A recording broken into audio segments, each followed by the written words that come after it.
All right. So now we have our final of the 4-part series on pawn breaks. This is a great game by Alekhine. So we have a Blumenfeld gambit. So it looks like it could be an Imzo Indian, right? Or in this case would be a Bogo Indian. Let's say knight c3, bishop e4 is an Imzo Indian, right? But then he plays c5, so it becomes a Benoni.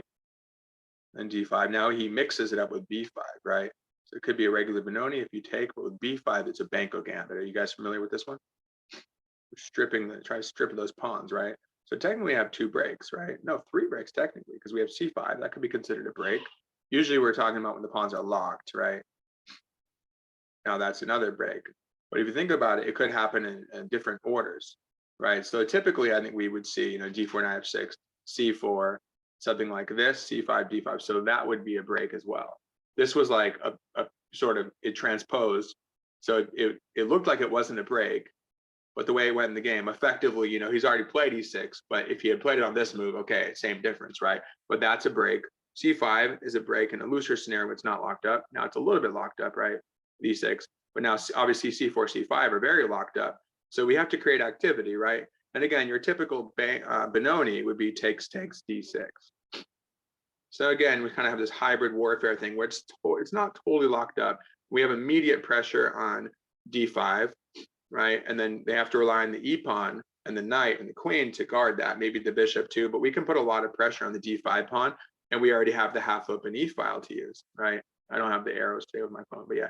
So we have that, and we could still strike with b5. But the main idea here is by hitting them with b5, you're guaranteeing some open lines, right? You're going to open the b file, a half open b file. You're hitting at the d5 pawns. You're probably going to have the half open e file. Now, interestingly, the way that Tarrasch handles this, which I would love, is by taking it in this move order.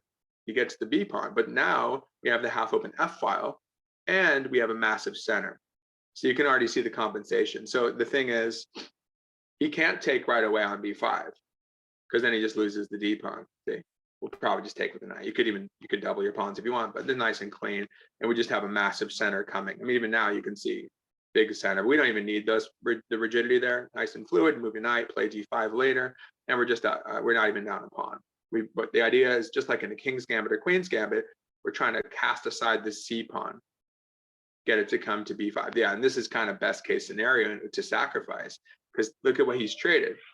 He's effectively got punched holes on the f7, and d5. So we traded the f7 pawn for the e6 pawn. It doesn't matter that he's taken e6. The e6 pawn regenerates. So effectively, there was not really nothing's missing on e6. That regenerates. So because the f7's pawn is gone, we have the half open f file to use. Yeah, the king's going to be a little more open, but we have activity. Plus, because he wants to win the pawn, we're able to easily play d5. And now you might say, oh, what about the e6 pawn? Now, if it were on a half open file without the e pawn, there would be weaker. But yeah, theoretically, it's a weakness, but they can't really reach it, and the bishop's already guarding it. They'll be fine. You can easily guard that. So you can already see you're down a pawn, but you have great play. You guys have any questions so far about what's happened with this? A lot of breaks immediately, very aggressive. Just throw everything at him right away. You guys have any questions about the inception of this game? I just have a random question that Hey, I think, hey, how are you? Hi, everyone. Hey, good. So what's your question? Yeah, go ahead. Hey, there's something, I don't know, I kind of remember there's some kind of weird knight maneuver for white where I think that they need to get their knight onto, is it c3 or c2 or something? I could be wrong. Yeah, I know. I think you're talking about, now let's say, like I said earlier, let's say that we have something typical where they choose not to take that, or no, it would be like in a regular Benoni, let's say. So takes here, and then after, there's some weird lines where white even like sacks to get e4, but let's see, I'm just going to guess what the main line is. I don't really play it, but I think it's like something like knight here, and then they go, fianchetto. Actually, you'll see this in the tall games. Now they can achieve e4, and what often happens is the knight can go to d2 to c4. Okay. Is that what you think you're referring to? This one? And the thing is that you'll play a4. Now the ideal is to play a4, a5, and squeeze blacks. They have to get they'll be able to take en passant. There, I'll just give an example. Again, I don't know exact move order, but just to give you a sense, like let's just say you do something regular, like bishop d3 or bishop d2. Okay, then let's say they go a6 to try and play b5, which is common. Now a4, so you can't do it. I mean, you would just take it, and you can't even take back because the pin on the a file. So we're stopping that. Now, what black should actually do is play b6, in generally speaking, because if they castle, they're going to get hit with a5. Again, something similar to this, but it could happen just like this. And now, see, they can't chase that. They have a de facto weak square on c4. Used to be able to possibly be challenged by b5. As long as you can't play b5, that's effectively a weakness, right? So, like, let's say, I don't know, bishop g4 or something, and then the idea is, yeah, this is fine. It's just something, right? Actually, Yeah. that's a little bit problematic of the e5. But let's give something else. Let's just say, I don't know, we want to keep it though. That's interesting, actually. Okay, fine. Maybe we'll have to deal with that for a second. How about? I think we're okay, actually. It's just I didn't want to get this version. But let's say you play f3 or something. Just an example, again, just a sample line. I don't Right. think Mark is going to quite strike at this yet. F5 is a little suspicious and won't happen yet. You have to be careful with that. So point is that you can't play b5. Not going to take an en passant. So let's say it goes here, and then we have knight c4, and he still can't go. Yeah, even if you just take en passant. But no matter what, you're keeping that knight on c4. They're not going to hit that with a pawn so long as you have the en passant option. And when the knight's on c4, it doesn't just look pretty on c4. What else is it doing? Really concretely, what else does it achieve from c4?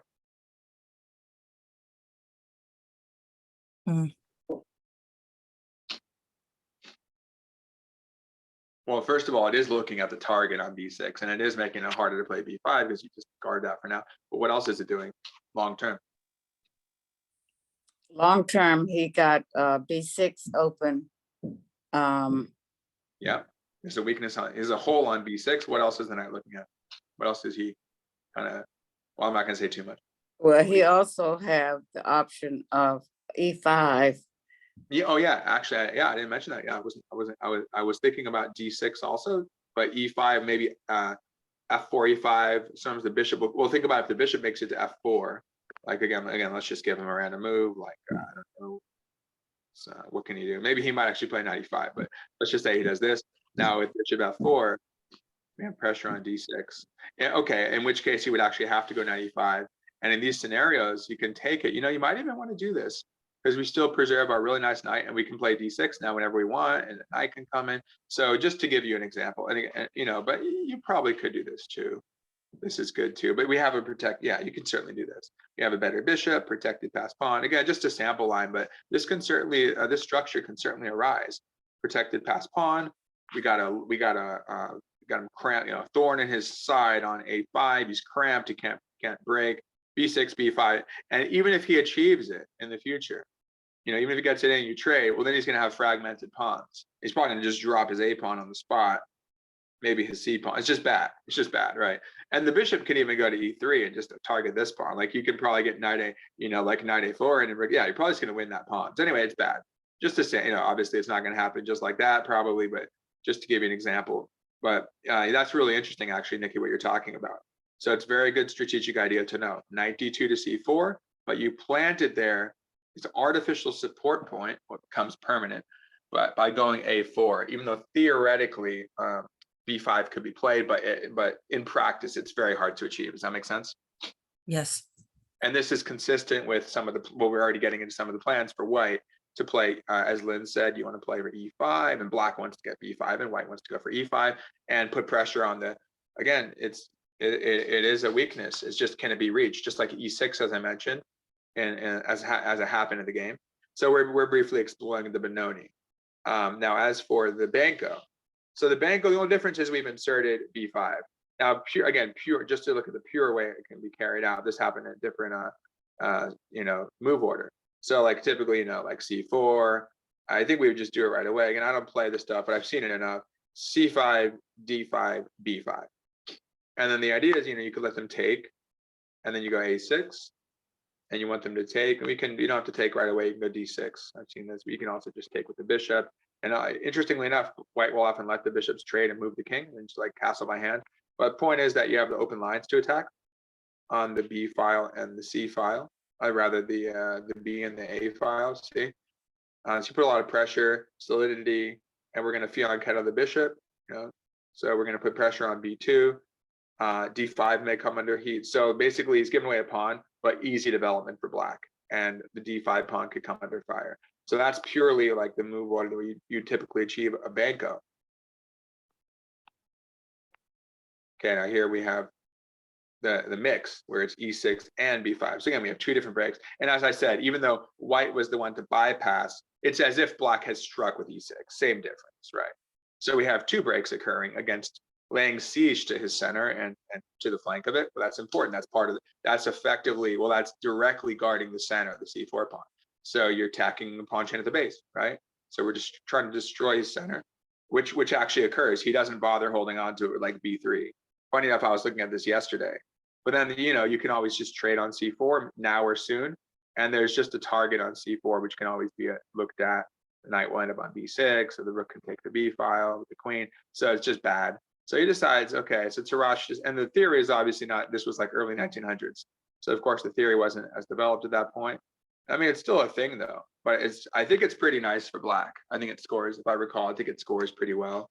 Okay, so you can see white just kind of takes a passive approach with E3, bishop D6, and just like you can already see, castles, we have the half open F file for the rook, we have the center, we have the bishops. So I think you guys can sense the compensation, right? The black has for the pawn. Pawn's been cast aside to the right on the queen side. We have a massive center, bishop pair aiming toward the king. And the center can begin to advance, easy development. What do you guys think? Would you be willing to play this position pawn down with black? Yes. Sure.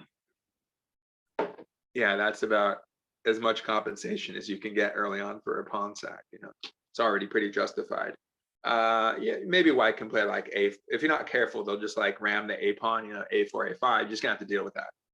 But still, it's you can. I mean, you can move your bishop in the corner when the rook comes out. You're gonna have to deal with like A4, A5, A6. It's pretty annoying. That's about all white's got though to utilize that extra pawn. So he decides to go B3, and it looks like fianchetto. Pretty quiet though. See, now we're covering the E pawn. I mean, of course, the knight can attack it, but you would easily if knight G5, you'd easily go queen E7 as he did. So no one else is getting to that E pawn. But remember, it is theoretically a weakness, right? Not getting there. Okay. Ominous X-ray of the queen on the queen C2, and there's your E5. And you could really feel it now. It's just, yeah, he starts off with this tight center, and then suddenly he's taken over the whole center because of the acceptance of the gambit. Why not, right? I mean, just massive attack coming. Beautiful knight placement. Okay, now we're going for a mating attack already. We're not actually attacking it. We're looking at F2. We're probably not threatening to take it yet because the knight's covering. I guess that was his idea, to maybe to trade off the bishop at some point, but also just passively covering F2. Okay, well now he has the bishop pair. That's pretty important because that light squared bishop can be part of a mating attack. It can swing around, or maybe it breaks through. Kind of a hint, kind of foreshadowing. But yeah, this is just a beautiful. It's just it's probably a winning position. I mean, it's incredibly. I mean, it's just such passive defense. See, so he allows H3. Why do you think he would want to go through all the trouble to allow H3 and then have to retreat his knight to H6 and waste all the quote apparently waste all the time? Why do you think he would allow that? Well, he's creating a permanent weakness. On where? Like around the castle king. Hypothetically, yeah. If you move, theoretically, if you move any pawn around your king, it's a weakness. Even though it's a luft for the king, you don't really need the luft right now. But by pushing H3, well, H3 becomes attackable, right? Or you see in a lot of scenarios, for example, let's say you threaten mate on H2. Not now, but like in the future, let's say you come in, obviously, yeah, far away from now, but just hypothetically, again, if you were to just entertain the idea, if you were to go for the mate attack here and they have to block with G3, they've already played H3, right? And so there's softening in there. The H pawn can no longer guard the G pawn, and the H pawn may fall because the G pawn can't guard the H pawn, right? So it's just a softening that occurs around the king with the more pawns you have. And the other thing is, even if you don't have to play G3, we can, attack that. We can threaten bishop takes H3 soon with bishop C8. We can play G5, G4 bayonet attacks. So we're able to pry things open with G5, G4 in the future. So there's a lot of stuff. But yeah, certainly bishop c8, sack, not even threatening a sack, just threatening to win it. But in some cases, sack as well. And here's the other thing. So we provoked the weakness, took a few moves, right? Ends up going here. And the other thing is that he's going to come to f5. And when he's on f5, you can go to h4 and threaten mate on g2. Can't block with a knight on g3 because the bishop's going to probably just take it. So you can see this is pretty bad. And combine that with the half open f file, combine that with the big center, which is restricting white's pieces, and combine it with the bishops that are going to swarm and rook lifts, and the knight getting to h4, the queen ominously aiming at the g file, the h file, all swarming around, and our king, play king h8 if you need to, but no one's really reaching the king. Interestingly, he does have some counterplay with queen c4 check, I think, later on, but it runs out quickly. So you can see you have a safe enough king, and obviously white does not have any attacking pieces unless you fall for mate on g7 or something, which we're not going to do. Okay, so you gets the king off the file. Here comes a knight. So he's putting up some resistance. And then there's another break. Like I said, it's kind of like, it's not our typical breaks like we learned with the pawn chains, where you have a locked up pawn chain and you break, which is kind of more like the Banco position. That would be more, okay, I want to move 21. Let's go back for a second. So when you have it locked up like this, b5 is more like you're breaking when it's locked. But again, in a King's Indian type of thing, you would be totally locked up in the center. But you can see what I mean by hybrid is you're striking across the board and they're not always like totally locked up, and things open quickly. Whereas again, in a French or King's Indian, remember, it took a while to really open things up. There was the f5 break in the French, the c4, c5 break for white, maybe the f6 break for black, but all that stuff. Actually, interestingly, the breaking the head of the pawn chain with f6 opens it more quickly. Then you might get e5 in next, f6 trades e5. But in the King's Indian, yeah, you get f5 in, f5, f4, it locks it again, and then g5, g4. It takes a long time. So it's more that, as I mentioned in the email, it's more about creating an arena for attack, because your rooks need break. You need breaks to open up your rooks, right? The rooks come out last. If you don't make a pawn break, those rooks, I mean, you're not going to play, a beginner would often play like h5, rook h6 to get the rook in the game to get taken by the bishop on c1.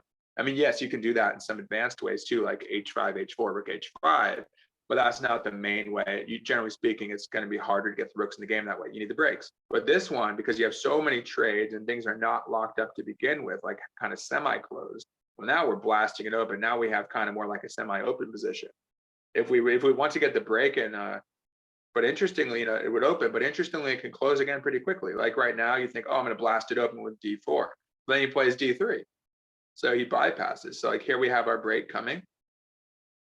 And then he closes it. Now it's pretty closed again. So you see how quickly things could change. What if he opted to take and take? Well, now it's a pretty open game. When maybe e3 happens next, and it's completely blown open. All the bishops are white. I mean, of course, he'd be very happy with this for black, right? The center is just marching. Now we've moved to the 5th rank, from the 5th rank to the 4th rank, and we either keep it there and use it as levers to open up the bishops, or we just sit there and make him just torture them and make them say, okay, what's going to happen next? Where are you going to go next? Oh, rook c8, you take the f file and c fully open c file. Maybe you squeeze them a little more, but maybe e3 to weaken. For example, let's just say again, sample move, e3 takes. Now you have stuff like this, or you have stuff like this. So you start coming in. Oh yeah, no, hold on. Yeah, you're threatening mate, but yeah, when he takes his lateral defense, but it's bad. Yeah, there's so much stuff going on. So yeah, and maybe here, and maybe queen takes h3 with the pin, knight g3 for checks and stuff. So anyway, you can see that would be bad. But interestingly, so but it's not a locked up position right now, right? He still makes a break. It's just different. Because again, if it were like the really locked up games, there might be like a pawn on d4, and then black breaks against that. But here, the only lockup is the only lockup occurring is e3 and e4. So it is kind of, yeah, it's not that locked up. That's the point. And whereas in the French or King's Indian, there are at least like 4 pawns involved in that kind of brick wall. Here you only have 2 pawns involved, right? Kind of like you play d4, d5, and then c4. Yeah, that's a pawn break, but it's not that locked up yet. But now it could blast open. Although since white opts to not take, now white's threatening to take and open up the bishop against the queen, discovered attack. Now we close it with d3, and there's your check, and he moves. But now we just have a bind on it. You can sense that. I mean, this has got to be again. I'm sure it's got to be a winning position strategic. Yeah, -8. It's not over yet, but he just has stuff coming. So, yeah, it's from a human perspective and a computer perspective, concrete moves, but from a human perspective, intuitively, I think you guys can feel that this is pretty hard to defend. And what, he's just down the B pawn, right? He just got his B pawn. For all that, it's not worth the trouble, right? Mm-mm. Or too much trouble. So bishop B2, knight G3 check. Okay, now it gets tactical. Does he take? He does not. Okay, now this is a just purely tactical line. Why do you think white did not take the knight? What's going to happen after he takes and queen takes G3? Why is it that he can't defend there?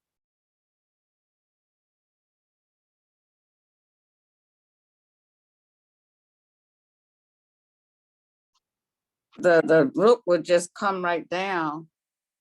I mean, yeah, Yeah, next, it opens up our rook, which is very Right. useful. It affects the it affects the tactical possibilities. Yeah, it affects the tactical possibilities. So now if the pawn takes and the queen takes, or the queen could just go right. yeah, Yeah, you're threatening mate. Okay, now why is it that he actually, why is it, okay, I got it. Why is it that he actually achieves it though? So what's the only move to not get mated right away? Well, I mean, you could play queen G8 check. Yeah, that's over. So what's the only move to not get mated without losing the queen? But not get mated. Yeah, we have the Would threat be- against the knight. We have the battery, right? The rocket, queen aiming in. Oh, we're also threatening the rook on E1, which I'm focusing more on taking with mate, but rook takes E1 check, knight blocks, and take with mate because the bishop's taking away the H2 square. So much for the Luft on H2, right? So anyway, or left is left. Yikes. Yeah, so it's tough. But again, in terms of stopping mate, like it's completely winning no matter what. Knight, wait, knight F2 or knight F1, Matt?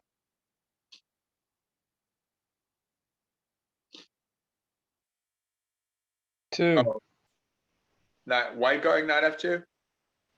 What does black do then? What's your immediate threat? Again, I mean, it holds off I'll the take the knight, No, I mean, but it's a fork mate threat. He's forking mate in two directions. I mean, it's game over. But like, let's say he goes knight F2 and we take with mate. Where's our mate? oh, I forgot the bishop. Sorry. Okay, fine. He could throw it. Oh yeah, he could throw a bishop takes G7 check too, I guess. But they might throw us off a little bit. But that's not anyway. It's not going to last long. But yeah, knight F2, you just take H2 with mate. What about knight F1 then? I think that's the only move that makes any sense, or it seems to make sense, because it covers H2, and if the queen takes E1, hey, at least it's not with check. I mean, no matter what you lose, he didn't take because it's lost in every line. But specifically the main line would be knight F1, and then what do we do after that? You just take the rook. Better. Remember, Take the when you're knight? looking for when you're solving like a puzzle, this has become a puzzle, right? Because pieces are swarming. We have an exposed king, loose pieces, but especially the exposed king. It's like a puzzle every move. You got to treat it like a puzzle. You take the knight with check. You see it now, Matt? Knight F1, rook takes knight check. Visualize that. How's that? How does taking with check change things? He has to take back with the Oh, rook. the Oh defense no, we is don't get gone. the You can we then don't go get the to rook H. anymore. Yeah, we two. don't get the rook anymore. We don't care. Check, and that removes the defender, so we achieve our mate too. Mm-hmm. Yeah, so you saw that one. So that means that he simply can't take it. That means then he moves the king. Okay, we're getting a tempo on the queen. No big deal. She wants to take the A pawn. That's okay. Then we throw in this check. So what am I doing there with the arrow? No, I think that's explaining after the fact what we just looked at. They had taken queen in. That's an interesting move. Make our own move, because we see now. Look, it becomes a risk, right? Because the queen is swarming. If we start lifting our rook, she might have some mating ideas. Probably not, but hey, just to be careful. But also, it keeps the knight away from G4. Just take the knight if it wants to come there. So no F3, no G4. It can go rook takes E2 if they want. Take back. That's fine. Kick the knight, take F2, game over. So we've really restricted them. There are no threats against G7. There are no threats with the queen. Watch out for the D6 bishop, maybe. That's about it. So it's game. Let's finish him off. Take a B6. Oh, here we come again. Check. I think he comes back again, just keeps messing with it. So check, see if he wants to take, he's not. Take it.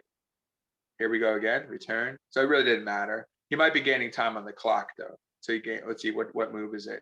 Yeah, it's move 32. So if it's like a move 40 thing, he gained some moves, so he's moving closer to move 40 to gain an hour or whatever he would gain. Okay, here comes that one. Now we're just cashing in. See, if we want to, we can cash in here by getting the rook with a knight, which we do. Now it's not just to take the exchange though; it's removing a key defender, right? Yeah. Now we only have one. We only have the knight helping out on f2. Okay, we want h3, as we talked about earlier. It's a different angle, different way of getting there. And we do it anyway. Okay, this is the finish. I don't know if he resigned now in a minute. Why did he do this? Why is this decisive? Well, we threatened mate on g2, but let's say he takes it. We can find it.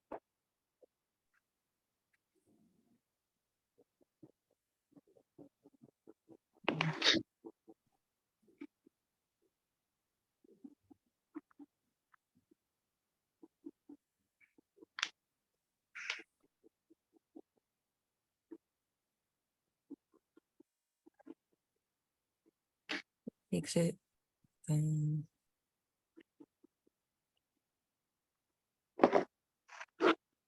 Now, in every move, you should be looking at most forcing moves, right? We talk about look at checks, captures, and threats. So first move, well, there was no good check, so we look at a capture. On the second move, same thing. Visualize him taking. Same thing. Do you have any checks, captures, or threats? the The only queen thing- just takes g2. After white takes. You imagine Okay, white's gonna. White takes. I mean, you bishop. can visualize it from here. Okay, I'm let's just see. making, I'm just Just making the have first. Yeah, bishop. white's taking first. We want to do that, yeah, but white's after white takes. Sorry, after white take. I mean, I can put it here if you want. But All I you can can see is queen h4. That's the only threat I see. But similar, Okay. but more decisive probably. Okay. Well, Yeah, if he use more- takes, use- then the what? I'm more force. I'm looking. Use all your force. More forcing. I mean, bring in more force. Okay, so Similar, maybe bishop it's similar in takes, terms of queen how takes. forcing it is. I so don't know. Maybe So rook bishop up. takes, yeah, bishop takes, g pawn takes. Lynn, oh, and we'll come back to you. I think you saw something, Nikki. But Lynn, you saw something else too? I'm still. Okay, but visualize that. So you're visualizing again in terms of like we talked about which pawn, like where you're punching a hole. It's kind of like I talked about earlier, where the D pawn takes the E pawn, the F pawn takes back. So for example, when we take the H pawn, de facto, we're not really, we're taking the G pawn, not the H pawn. See what I mean? Because it's spawning back on H3, right? Bishop takes H3, G takes H3. So it's interesting when you think about it. Oh, I'm taking the H pawn. Well, if he takes back, you're really taking the G pawn after it's done. You see what I mean? So Yeah. maybe the rook Rook just uprooted. comes down and take f2. So Double the some rooks rook move, first. yeah, that's what I'm referring to. Some rook move. So we've removed the G pawn, which means the H pawn is up. You've uprooted that G pawn, so the H pawn's loose. Now the F pawn's a target. The H pawn's a target. Now, if you take F2, let's anticipate what is white's, only reasonable reply to that. Knight takes rook. Knight takes. Yeah, can we come in there? Can we do anything else? Are we ready to take that or no? You got nothing to take it with yet. Yeah, certainly. Double the rook. The problem is we don't have our Queen G3 idea. No, Well, we don't. but we have that. Yeah, let's keep that like in store. Either it's a candidate move. If it doesn't work now, we'll keep it in mind. Sure, for sure we will. What's another way? Rook Another way to f3. go? Nikki, Oh, Nikki, bishop, bishop. Yeah, Nikki. Bring your bishop. I heard Nikki say it. Rook F3. Because Definitely. again, we've removed the G pawn, which means we have a hole on F3 now. Because you move the E pawn, they move the E pawn to E3. No more G pawn. F3 becomes a glaring weakness. See? Yeah. So imagine it from here. You say, remember, when you're envisioning, the way to visualize is obviously a bishop will be gone and the G pawn will be gone after this. You visualize like I say, oh, well, if the G pawn's gone, well, for sure I want to attack the H pawn, but I can also utilize the F3 square. Oh, perfect. I utilize the F3 square simultaneously right after that, attacking the H pawn. And I have a vicious combo of a queen, a rook, and a bishop swarming, and all they got is a knight nearby. And obviously the knight's can't cover everything. And the D1 knight, he can only cover a F2, The other Oh, knight yeah. can't cover H2, but we're gonna overwhelm it because he's gonna have to block at some point. We got the bishop hitting. So that's game. Did he resign? I think he might have. Did he do this? No, he did play. Yeah, he did play. I mean, it's lost. But keep in mind that, no, you have to, that's the thing. You have to look at this move. It's crazy. I mean, no, it doesn't do anything, but no, it's interesting because he's trying to lure you away. What's the point? What if you take with your G pawn? What is white trying to do? It's a tricky Take idea. your rook. So he's quote, he is technically forking you. Now, of course, you can take that piece, but he's messing with you a little bit. Wait, what are we at right now? 1, 2, 3, 4. They have 1, 2. They have 1, 2, 3, 4, 5. So they have like two pieces for a rook, which is not that bad for white, except for the fact that the pieces are doing nothing. So he just like throws a it's kind of a desperation, let's say. But he's trying to swindle you, you know? Mhm. So What's that's the that? thing. So Oh, the move problem- 39. Yeah, Right, like look you at that. said, time pressure. He's on move 39. Yeah. So yeah, so maybe he has like a minute. Oh, who knows? But let's say he's down. I mean, it's such a complicated game. He probably spent some time. So let's say he's down to a minute or two. Like, oh man, you just threw me off right there. Oh, is it showing you all the moves? Yeah, it's on the bottom. Yeah. It's blocked by my toolbar thing. But if I go here, you can't see it, right? No, I could see the moves. I just saw You there can was see all. 30. Wait, do you see my thing moving up and down here? Or Yes. no? Yes. You can see it. So now, and I go up to the top. Can you still see it or no? If you go to the top, it says the central play allocation. Yeah, I still see. Do you You're guys still see that? seeing it. No, if I go up, so right now when I go up to the top, are you seeing? D4, knight F6, knight F3, and then But I mean, are you seeing the move that he did, bishop F6 right now or no? no. Oh, that's not okay. I guess it's like showing more for you than for me somehow. That's weird. Okay. So anyway, he does take it. So he throws him off. And now when the knight takes, I assume, yeah, the knight takes the pawn. Of course, we take it with check. Well, yeah, pretty much, of course, because we're not losing the rook anyway. We have this move. And I think that's done. No, I'm pretty sure he resigned. He must have resigned here. Let me double check. You see where it says resigns? Yeah, it was here. Because now he's getting mated. Well, now if the king goes to G1, is it the same thing?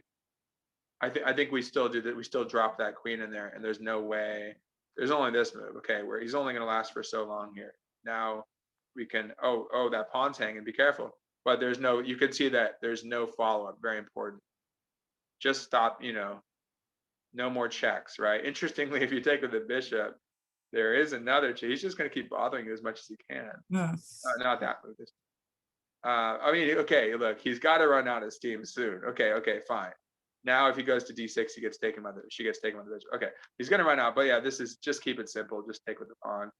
No, wait. Yeah, because then that's the last check. Because the bishop's there. Yeah, there are no more light square checks anyway. You can give away the queen, but it came over. So yeah, it's crazy, right? I mean, so you begin with how many pawn breaks were there? But they were different. They were kind of like looser pawn breaks. Again, they weren't like pawn. It just shows you different forms of pawn breaks, right?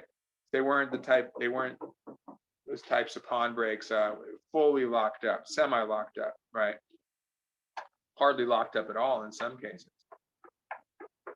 Like right here, there's not, D5 here, like no one's really locked up on D5 until you play, until you trade and play D6. But then there's no more break right there, right? This is the break, but it's still not totally locked, right? So very different. And now there's not even an option for pawn breaks. There's no more options for pawn breaks. So, I mean, A6 is a break, I guess. A6 is breaking against that one. It's kind of like we looked at the other day with H5 in the first French game. Remember we hit him with H5. Nothing was locked up. So again, there are different forms of breaks. Just strike. It's a pawn striking at a pawn. But again, like pawn. Well, some people call it pawn levers or levers, right? Where the pawns are locked up. That's like the lever. I mean, so I don't know in terms of terminology. I guess theoretically, I guess you'd call that a pawn lever, where they are locked up. I don't know. I just call them pawn breaks. That's how I've heard it, generally speaking. I guess a lever is like under the umbrella of pawn breaks, right? So for instance, like this, again, it would be more like a French. That would be a lever, or B5 would be more of a lever because the C pawns were locked up. This is just a break, I guess you can say. Because again, if the pawn are on d4, I guess you can call that, yeah, because the e pawns are locked up. I guess you can call that a lever. And then we bypass it, just like in the King's Indian, you play f5, you play f4. Bypass now becomes locked again. And then suddenly we just cut. Now, whenever you have a situation like this, kind of like in the French, where white plays e4, e5, those pawns that are locked up in the gaining space, they cut the board in half. So now we already have what we need. And that's why, okay, was this the position where it says completely winning? Now it says -10. Yeah, the computer agrees. Just complete like onslaught, just complete rout. Because yeah, he's locked out. Like all they have is the rook and the knight nearby. And the knight actually they both become targets in the line where the pawn take, and that's a mating line. In this line, it's just too much, too many tactics available. Just I think toys with- someone on my level would play something like knight h4 or something instead. Like would that be? instead of knight any- g3. Yeah, I don't know if I would find something like That that. would still probably be good, but then there would be like maybe rook g1.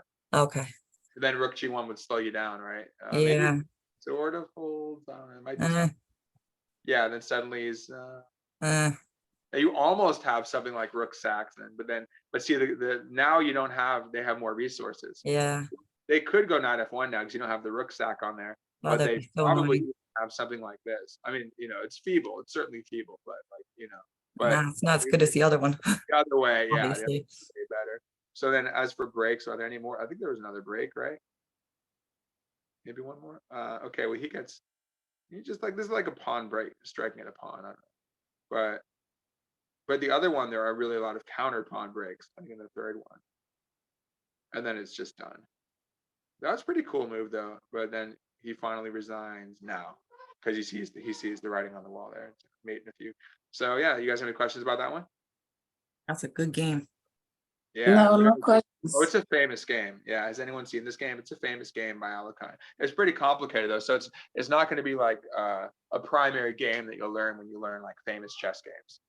This is kind of like it's a more advanced game to learn, right? So first you'll learn the like 10 classics or whatever. Yeah. So what do you guys think? It's cool. Yeah, it's just like a straightforward attack. And White was totally passive, like you said. Yep. Okay, now the next one. So now we have the two tall games, I think it was. Tall's, okay, don't look at what it is. Okay, you guys probably already saw the name of it. Wait, so right now you can only see, okay, how deep are you? You're seeing the board and like a few moves below that? Yes, I see e4, e6, d4, d5, e5, c5. Okay, you're seeing the e5. same thing yeah, okay. Guess you're pretty much seeing what I'm seeing.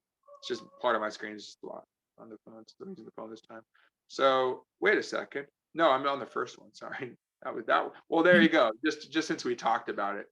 So this is your more classic break, everything's locked up and that begins to open things. But it's not going to open up the whole game because even after that happens, then you're going to have the E5, E6 lockup, which was similar to the E3, E4 lockup on the other side. And you still have more stuff to open up, right? But in the other one, there was only one thing lockup. It's just a break in more of a really closed position. Just that's what I'm saying. It's just there are different types of positions. Wait, why? I clicked on this move. Why is it not? I'm going to this game, but it doesn't want to bring me there. There we go. Okay. So C4, C5, and this is your typical Benoni, right? E6, knight C3, takes, and D6. So now the old school is kind of like bishop E7, but the new school, I guess, more in the last not even half century. Now it's much more because we're in 2023. So let's say the last 70 years or more is fianchettoing the bishop. So kind of similar to a King's Indian, but in a King's Indian, the pawn wouldn't be on C5. It would be on E5. And there would be like a pawn chain here. So it's not as close as a King's Indian. And as you said earlier, Lynn, there could be E5 break for white, maybe even with a lot of times very aggressive options to have the pawn in front of the knight, pretty much ensuring or making it very hard to stop the E5 break. Now here it's harder to achieve that break. And I'm always remember, afraid of that e5 break. it's annoying, but that's where I think he pins the knight. If I recall, I think does he pin the knight? No, he doesn't. He does the thing you're talking about. But the knight, well, that's where the knight wants to reroute to C4 and not get taken and still support it in conjunction with like rook E1 or queen over, F4, E5. Well, queen over will get hit by rook E8, but yeah, bring all this force behind E5. So sometimes I think in one of the games they go bishop G4. So knight a6. Now he can go to c7 and support his b5 push. He can also go to b4, which he actually does in this game because it worked out for him. Now, what you wonder is, okay, why doesn't he go to b1? Kind of, that's the more typical thing to do. So it's interesting as to why he didn't do that. Maybe a tactical reason. I don't see it yet. But yeah, he comes in. Okay, crazy question. I know that you're gonna probably think this is silly, but okay. So it's okay. Just, I mean, if bishop takes knight there, it's just bad, right? Because even though it doubles black's pawns, he has to open b file, and you have the bishop pair, so it's really bad move to bishop No, takes it's actually knight. fun. It's actually funny you mentioned that because one of my students the other day, we were working through chess kid puzzles. She wants to she's moving up to like king 30 or whatever. It goes like Nice. king 100 something. So, and she showed me that. So there are ideas of rupturing a pawn structure, and it's like, no, this is not a good example of doing Okay, that. yeah. It gives the bishop there. Not to say you can't do it though. So if you Ah. think about it, because that would then it would take away the option of b5, which would make knight c4 easier. But then again, maybe they go a5 and bishop a6 and stop knight c4, make it hard to achieve knight c4 anyway. And that bishop, even though it doesn't look like a great bishop, I mean, it is looking He's at a great bishop. yeah, I mean, and think about it, it's not the greatest bishop. I'd probably the other bishop on e3 or g5 would be doing more, or even b2. Okay. Yeah, but the bishop not bad at all. Now, so you could totally do it if you wanted to, but I think black would gain a lot. It wouldn't. He probably wouldn't get any edge, right? Because it would be highly imbalanced. Black would have like rook b8. No, so it's a great question. Black would have maybe like a5, bishop a6 options. The bishop pair looks pretty good. And again, see, we have locked up we have one locked up pawn. Just like if you play d4, d5, just like if you play e4, e5. Although keep in mind, if you play e4, e5, it's easier to break. You play d4 like a scotch, queen's behind it. You play d4, d5, it's very hard to achieve the break e4 because there's nothing guarding e4. And then knight will go to f6, bishop f5, making if you can imagine that. That's why after d4, d5, it's so common to do a queen's gambit, c4, because that's the natural break against the pawn. It's easier to achieve. And you can get the pawn back if you want. It's not even risky to do. But yeah, here d4, d5, so rather d5, d6, not that locked up. Similarly, it's just that white has moved into black space, but then white could become overextended, and we're going to target it. So you can see, though, there's a lot of play here. What I'm getting at is it's not that locked up. So we can see the bishop pair becoming very active. Imagine you play a5, bishop a6 after your trade you mentioned. Then the other bishop's obviously fine on g7, looking at c3 and b2. Rook comes to b8 to enhance the attack with the intersection against b2. So yeah, it could get very strong. So great question. Now I don't know why he didn't go to b1. I wonder if this is book. If it's been played before. Let's see. Is this book? Probably not, but you never know. Let's see, when does it get out of book? Bishop, nobody played knight. Yeah, knight b4 was a bit of a cryptic move because again, I would figure. I want to check. I'm curious. Look, I would probably go unless there's something wrong with it. I would go bishop b1.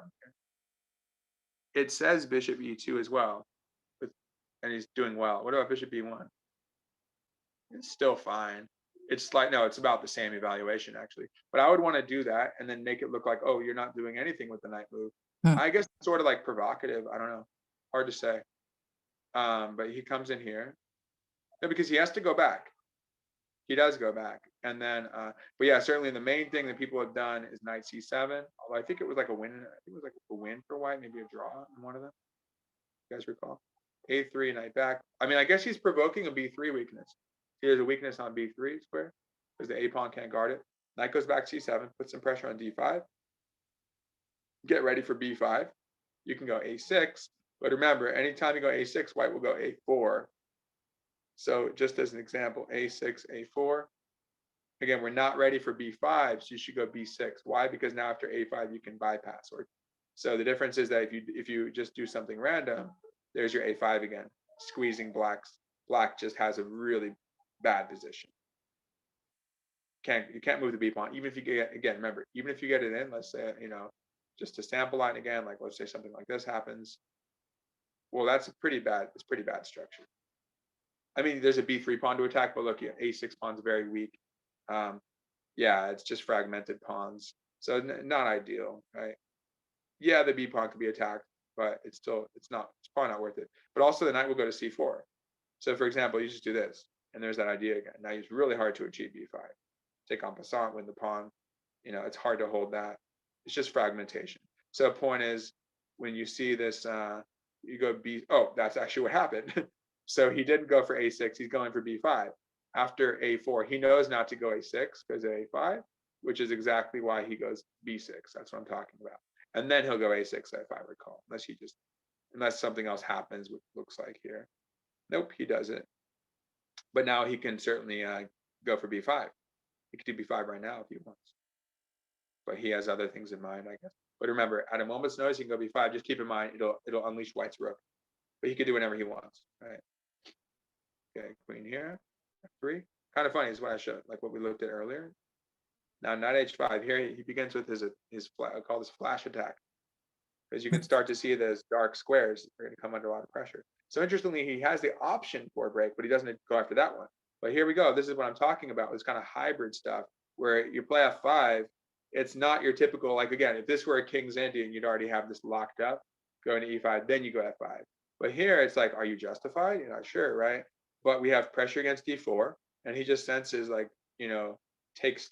That's a ton of activity, and you can't even move the bishop because you lose the rook. So, yeah, massive amount of activity. Remember, the D pawn got weak; it's separated, so we could bring the knight back, hit that D pawn. You got your bishop D4 check coming. If some mating ideas and all that, yeah, it's bad. E file control. We don't even bother with the B5 break unless we really want to, because the rook opens up. But we certainly could play B5, B4, C4. Oh, that's not what happened. He went here. Then he pushes. So now he locks. See, it's just like the other game, like Alekhine. He decides he bypasses. Now it's more closed. Okay, now White bypasses, and we can take en passant if we want, but he doesn't. Because why do you think he doesn't take and he goes for this? What's his what kind of domination is he aiming for here?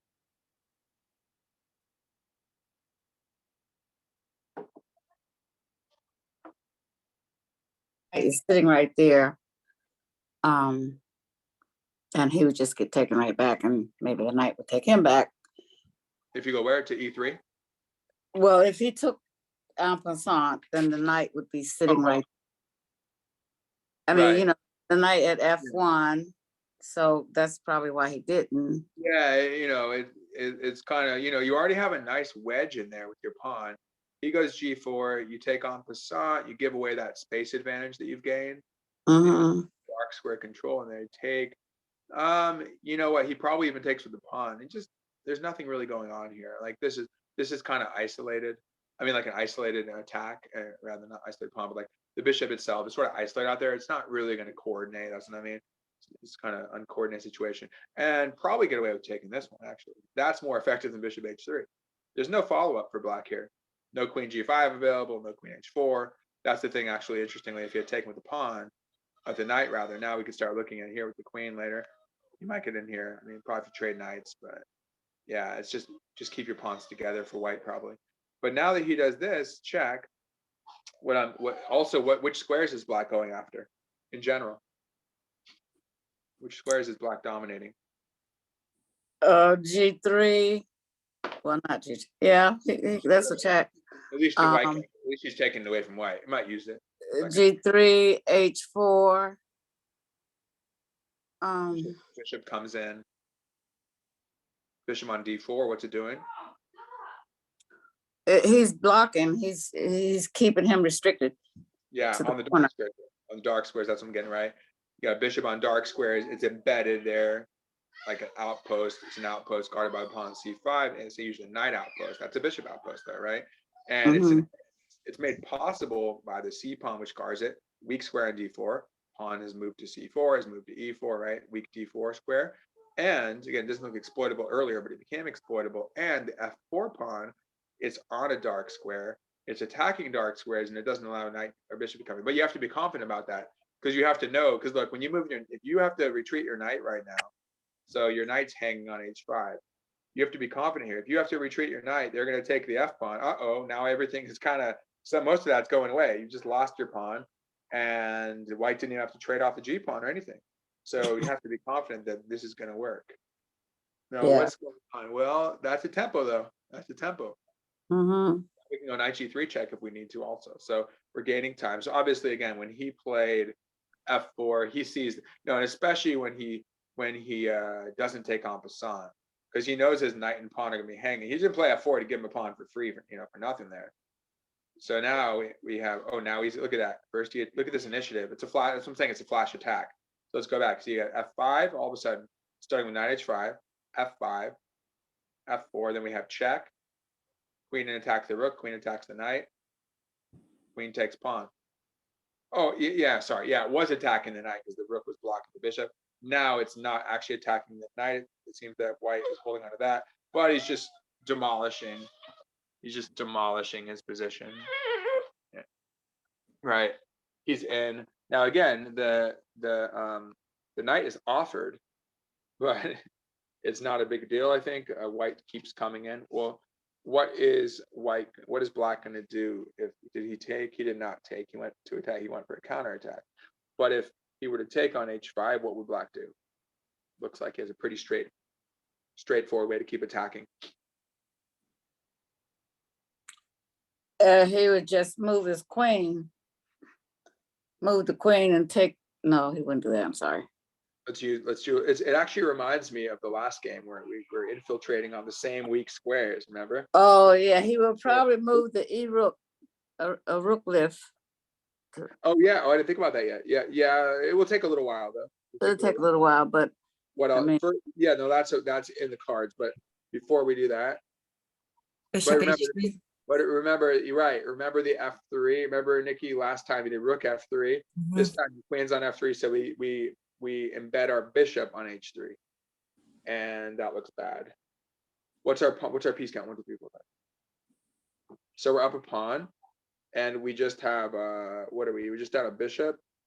So we have like a pawn for bishop, but also, well, we're getting the rook if we want to, and yeah, he's all tied up and a lot of pressure. Rook and bishop, right? Sorry, what? Rook and bishop. Oh, if the queen, yeah, if the bishop's hanging on d3, like if you take and the queen has to take, then we get that, and then we're up in exchange after that, and a pawn at least. Yeah, but the rook on a2 doesn't bode well. The bishop, neither does the bishop on c1. It's just junk, absolute junk right in there. So what does he do? Yeah, that's just log. Well, the computer evaluation said -1, but that's good enough. I mean, do I miss something even better? So in this position, I mean, it doesn't have to be like completely like -5. It's just, point is, he's justified in sacking the piece. Oh, it actually says he should do this move. Interesting. What is going on? So why couldn't, what is going on? I'm confused. Why couldn't the rook take? If the pawn takes, do we have like what, pawn push? That's pretty bad. And then if the rook takes, we have like a knight check. No, we take with check. The rook would go back, I assume, and then we have something vicious. That's interesting. It doesn't look as decisive. It's like seems slow, right? Yeah. But this, to the human eye, this looks less decisive for sure. And then, yeah, like why is this winning so much? I'm curious. Let's see real quick. What is this? Is it f3 again? Because the thing is, the bishop guards f1. I don't know. I mean, it's a good attack, but I think the way I agree with Tal. I think he did just fine.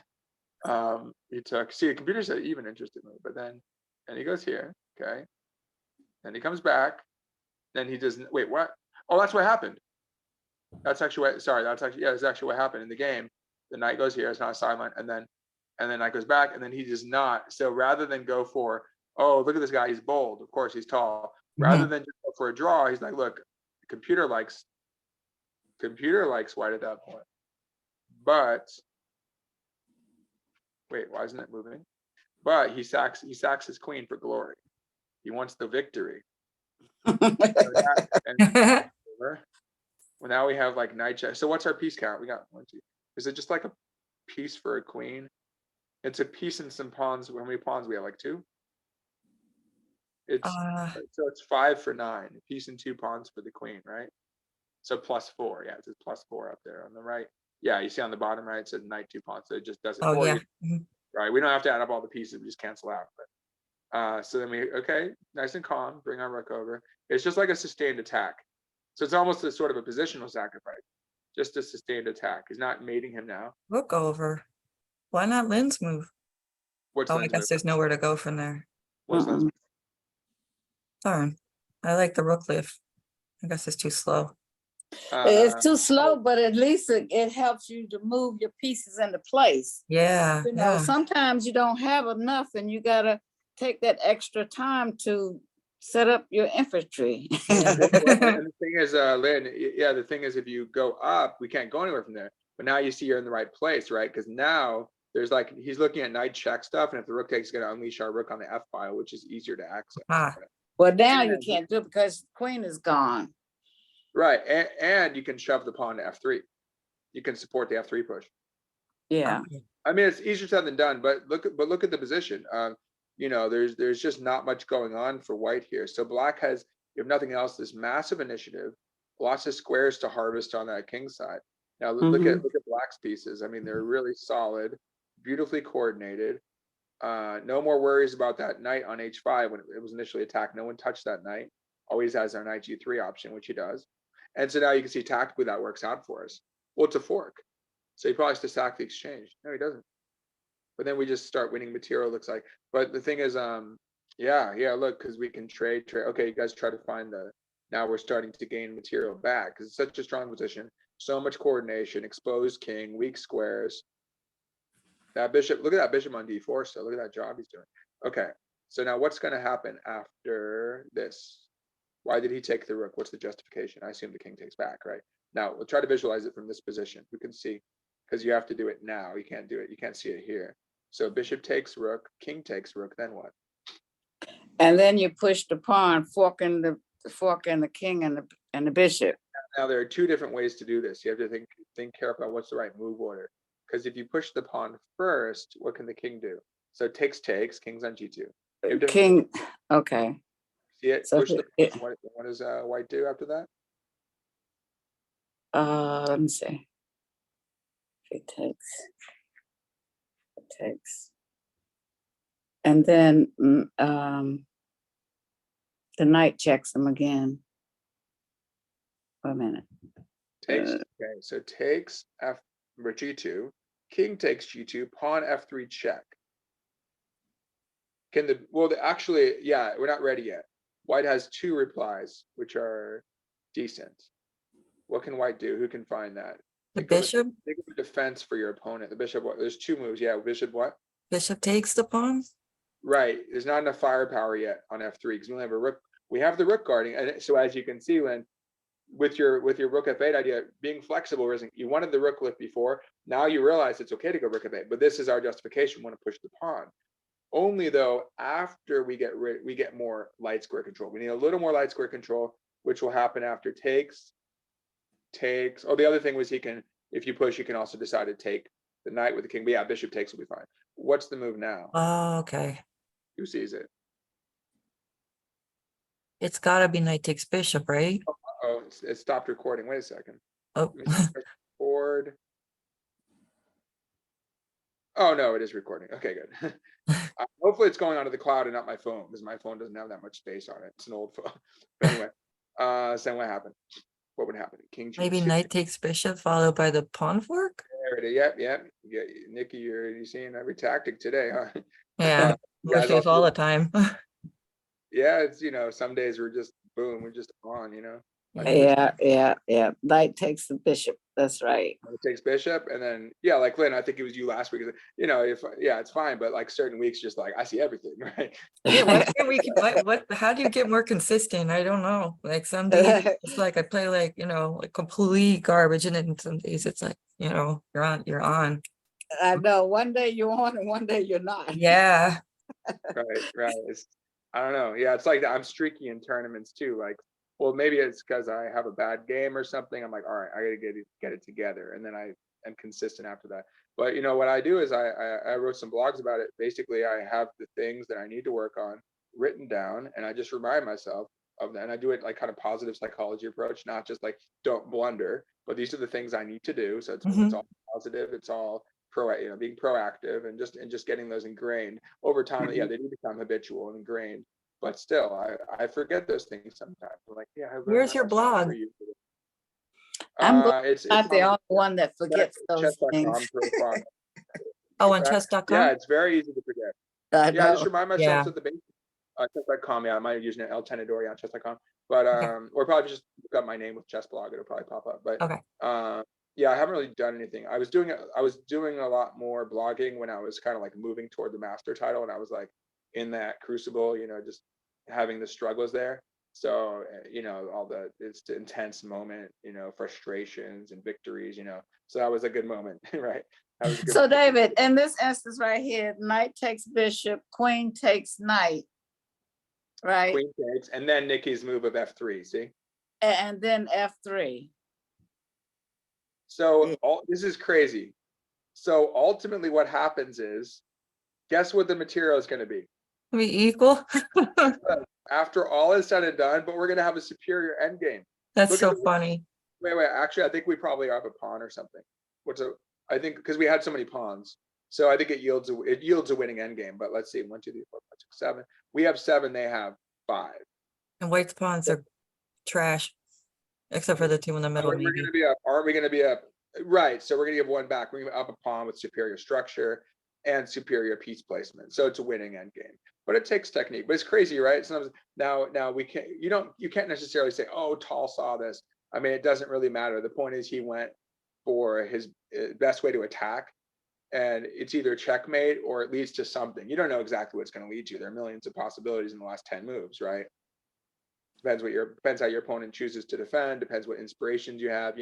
It's intuitive, right? It simply can't. I mean, who knows? Maybe he did, but no, I doubt it, because it wasn't like straightforward boom, boom, boom, boom. There's a Fischer game like that where he saw like 10 moves ahead, and it ends up being a slightly better rook and pawn end game without any pawns up. But then there's the game of the century. Yeah, he calculated like, well, 17 half moves.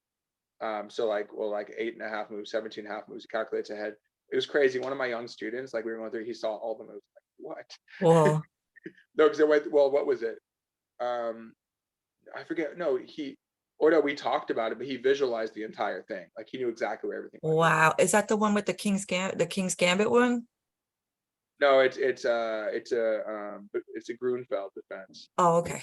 Yeah, just review the game and just Google game of the century. You can review it on chessgames.com or whatever. But yeah, it's like an offbeat Grunfeld, and his opponent makes some weird moves to try to exploit this kid. He's like a 50-year-old thinking he could crush the kid, but then he was in. And I learned that lesson recently too. Watch out for those kids. Yeah. But anyway, yeah, that's the end of it. So, but in the Fischer game, he anticipated it all there. There's another game that I have under transitions and end games, I think. And it's also defense maybe, but it's like defending really hard positions. You kind of like just throw some stuff at them. They have a big attack. Just throw. The luxury of being up material is you can throw it back in the fire. And then when he did so, he was able to just be like, okay, material's even now, but I'm winning because I'm Fischer. But he saw that. Now I'm not saying Tall didn't calculate as deeply, but it's just there were too many things that could have happened, right? And as you saw, even in some of the lines, White was better.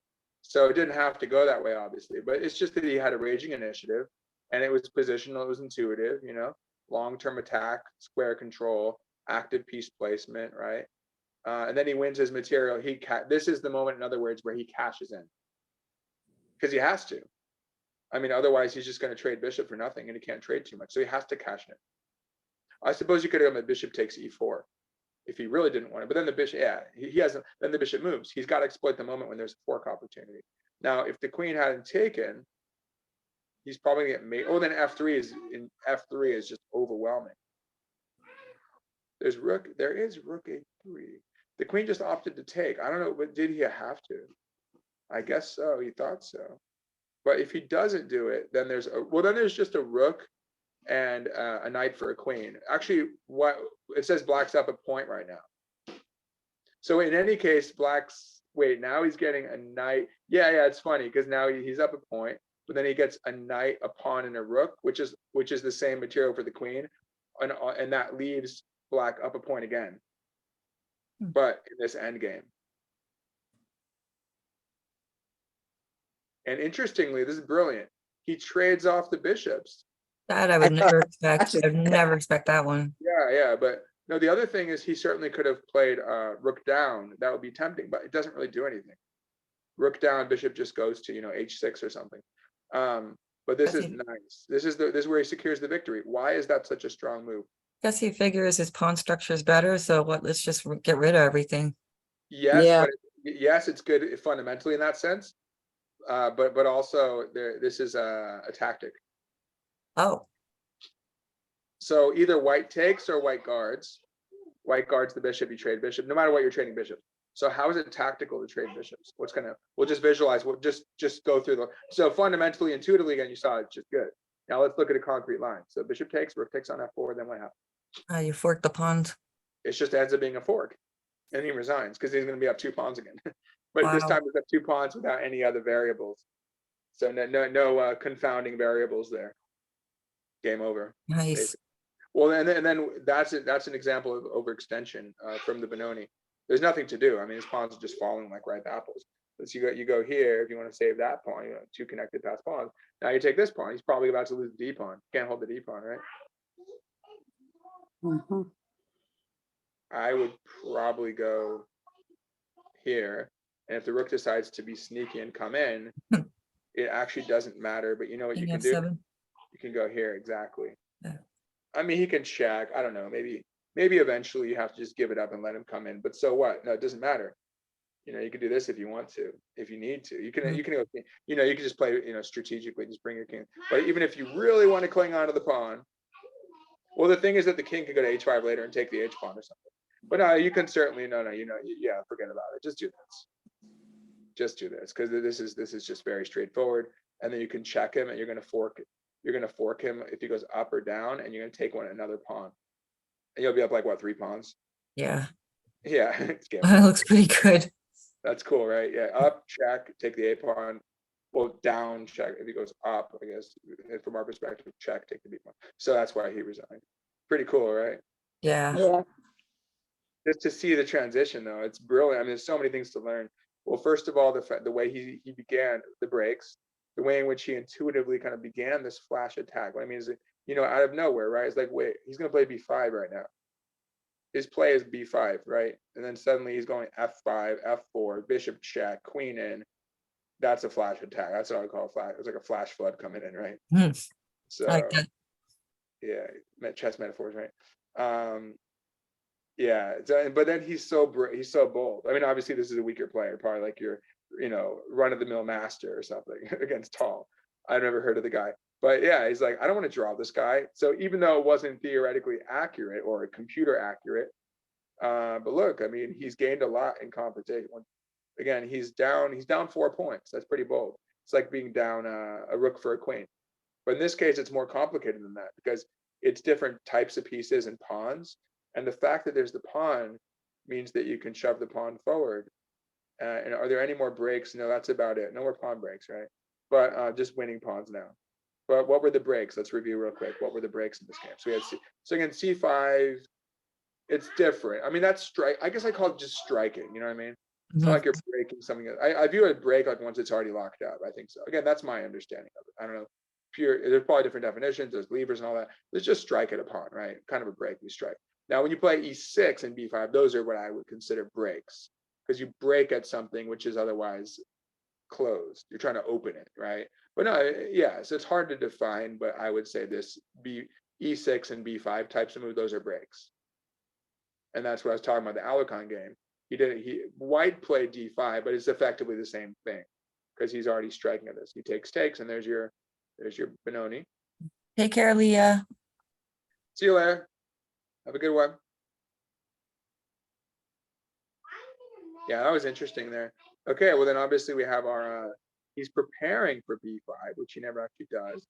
I don't think White ever got in a break at all. Then he goes for F5, which again, see, it's what I'm saying, it's kind of hybrid. It's different, right? You're striking at a pawn, but it was never locked. So it's just showing different types of breaks, right? There's C5 and F5, and then there's the traditional, you know, the traditional E6 striking at that's at the head of the chain, right? Now he's striking somewhere in the middle of the pawn chain, and it's risky for sure. You know, he moves the F pawn, but he can't quite reach black, not now. And then he bypasses. So his break, because it's not accepted, it ends up just gaining space and squeezing White's position, sacks a piece, but it works. And he just keeps offering the knight. And he didn't take the knight, but he ended up taking the queen, which was even more glorious, right? Yeah. Yeah. And then now we're done with breaks. Now our breaks yielded this amazing situation. But hey, look at that. It yielded that pawn, right? That's what it yielded. It yielded the pawn on f4, and then he had from all the piece play. Piece play continues now. It gave him what he needed in terms of piece play and the passed f pawn, which ultimately led to giving those pieces back and a better end game, and then nice little end game tactic. Oh, I wonder if this was maybe he should have played here. I don't know if it makes a difference. Probably the king is going to be in trouble. I don't know. Just interesting. Probably has like h5 check, and if he comes forward, he's probably going to get mated or something. Bishop f6 mate. Then he has to go back anyway. I don't know. Yeah. Actually, that's what would happen.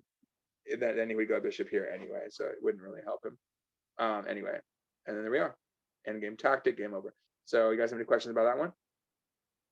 Nope. All right, final game. Final game in our multi-part series. So we have, hold on. Okay. This is another tall game. Now there he likes the Benoni. And again, I don't know who this player is. It's just, one of his tournament games. A brilliant game again. So there we go. Same opening. Exact same thing. Bishop d3. Yep, same thing. F3 castles. A6 going for b5. Is he going to go b6 again? No, he does not go b6. That's interesting. So this is where he kind of breaks that rule, unwritten rule about not letting him play a5. Unless you have sometimes you have a knight on c6. Obviously, it won't happen here. Then he can't play a5 then. If you can bring some attackers to bear on it. But interestingly, now the knight d2 c4 idea is not possible, right, Nick, if you take it. So it's a little less impactful, the a5 push, right? And keep in mind, when he does play a5, if it's not easily guarded, then that means the rook has to babysit the a5 pawn. Well, the queen might just hang out on c7. But you see, it's a little tricky, right? But at least the effect is mitigated by taking the knight. And the knight, and as we talked about Lynn's idea of e5, that's harder to achieve now. And that's why a lot of people like f4 these days. It's more aggressive. But you see, we don't let knight c4 happen to guard the a5 pawn, look at b6, and we get more control over dark squares. Does that make sense? You'll see. Yeah. Take. See, we already have that, right? Now we have knight e5 coming. Now he did not bother to, again, if he plays a5 without knight d2 to c4, you can see that a5 is sort of, it's a little dubious. I mean, I guess he has bishop d2 and he can hope to hold that, but then it's really just fine. You don't play b5, you don't get that in, but it's not a huge deal. And you can't go knight a4, for example, to come into b6. Well, you can't, knight's covering, but if you went knight a4, you gotta go queen takes a5. So it's not that easy. And now we have knight e5 ideas in the air. So he goes back, she goes back, queen c7. Okay, rook f8. There's your knight e5. Now we're still gonna let's see where he gets his play here. Beyond knight e5. Queen a5, sort of, we're not really pinning it, but putting some pressure there. Gonna go to b4 as well. Look at that. Now you're beginning to exploit those weak squares, right? Hang out with your queen in there. You're looking at b2, e4, and you see e4 is under some real heat, right? Got some heat. e4 and a4, yeah, a4 matters too because the rook can't easily move. You might have some tactical possibilities. So he's starting to tie him down. Kind of funny. Remember the knight b4 move didn't do as much, but that queen b4 move is pretty strong. Centralizing. Calmly tucks back. Now we have a threat though. Just want to take e4. Hey, maybe we can go knight b6. You never know. We really want the a pawn. There you go. There's your b5. Hold on one sec.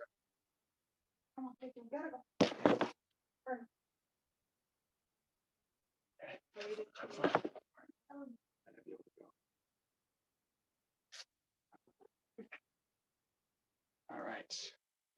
So we got. So b5. Now this, it seems that, is it a sacrifice? He doesn't take. So interestingly, we only have the queen and pawn guarding, and they have a knight, a bishop, and a pawn. So it seems that they could just take it and win it. But obviously there's a reason that he did it, and that Mitatulu or Georgie didn't do it. Why do you think he didn't take that? Let's take a look. What do you think? Does he just take back or what?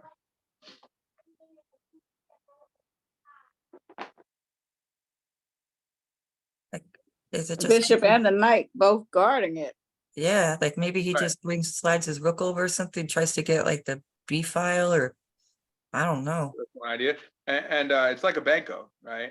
Well, there's your break, like a banco break, right? No, my bad. That would be after c4, but c4, b5 striking. So now it's a strike against the a pawn, right? But it's a bid for activity, right? Now, okay, let's say he takes. Let's look at our options. Now, keep in mind, there's a common theme of playing c4 in a Benoni. So c4, Oh, 5. That's probably what he has in mind. One of the oh things. yeah, that Well, would be there you nice. go. There you go. You see, tactically, it actually is fine for him. So he doesn't Mhm. actually win the pawn. You see what I'm talking about? So if you go c4, and then he goes bishop c2, for example, what can you do next? You could play knight c5 actually.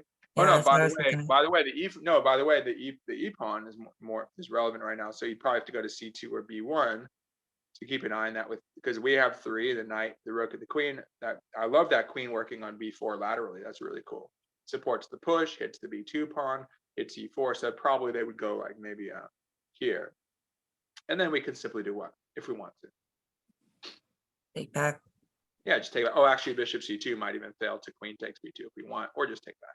But of course, they would probably go here this time, and you get the pawn back, and that's just great. I think he might have gotten that. Yeah, I think he gets this in anyway.